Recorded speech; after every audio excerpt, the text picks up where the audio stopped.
हरियाणा के जन स्वास्थ्य अभियांत्रिकी एवं लोक निर्माण मंत्री श्री रणबीर गंगवा ने प्रेस कॉन्फ्रेंस में जानकारी देते हुए बताया, इस बात पे सारा अपने अपने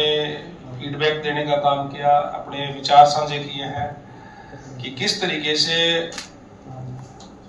विभाग में और सुधार किया जा सके, लोगों को अच्छी सेवाएं किस तरीके से हम दे सकें। और हमने ये पहली बार इस कार्यशाला का आयोजन किया है ताकि नीचे से लेकर के ऊपर तक कोई भी जो बाधाएं आती है, कोई दिक्कत परेशानी आती है, उस पर भी विस्तार से चर्चा हो सके और क्या क्या नया किया जा सकता है सुधार के लिए,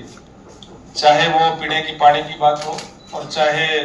सीवरेज की बात हो। उन सारों पे विस्तार से चर्चा की है। मैं समझता हूं कि इससे हमारे डिपार्टमेंट के कर्मचारी अधिकारियों को लाभ होगा, एक दूसरे का जो ज्ञान है उसका भी आदान प्रदान करने का काम किया है। 3 स्पेशलिस्ट भी इसमें बुलाने का काम किया जो IIT रुड़की से आए, उन्होंने भी अपना अनुभव और अपना मार्गदर्शन हमारे इंजीनियर्स को देने का काम किया है,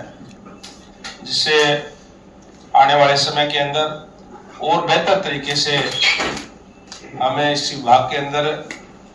कार्य करते हुए जो माननीय प्रधानमंत्री जी का सपना है, जो एक आह्वान उन्होंने किया हुआ है कि हर घर में नल और नल में स्वच्छ जल, और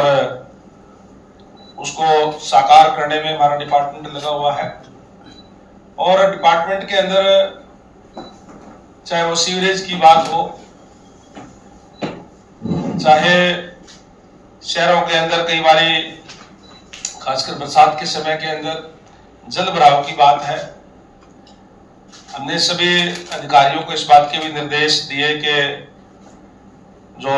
जल भराव है उनको चिन्हित करके उसके आगे की योजना बनाने का काम करें। और इस तरीके की जब कार्यशाला होती है तो सारे बातें उसके अंदर बताई जाती है, सारी की सारी चीजें एक JE से लेकर के EIC तक सारे बैठ करके जब बात करते हैं तो तमाम तरीके की दिक्कत में कोई बात होती है उस पर भी बैठ करके एक चर्चा करती है। एक नए तरीके का एक अपनी कार्यशाला मैं इसको कहूँगा, और हम चाहेंगे कि इसको आगे आने वाले समय के अंदर भी जिस तरीके से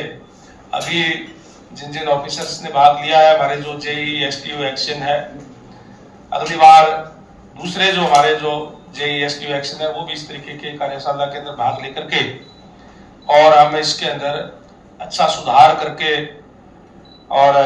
जो जिस तरीके से हमने प्रदेश के लोगों के प्रति संकल्प भी है हमारा और वायदा भी है लोगों से कि हम गुणवत्ता के साथ कार्य होगा और अच्छा कार्य होगा। हम स्वच्छ जल देने का काम भी करेंगे, शहर को साफ सुथरा रखने का काम भी करेंगे, और जिससे सीवरेज की हमारा जो STP है उसके अंदर भी हम सुधार करके और पानी को रिसाइकलिंग के लिए दोबारा यूज हो, इस तरीके का भी सारी बातों पे चर्चा विस्तार से हुई है। मैं समझता हूँ कि इसका बहुत लाभ हमारे डिपार्टमेंट को मिलेगा जो एक दूसरे से विचार साझा किए हैं।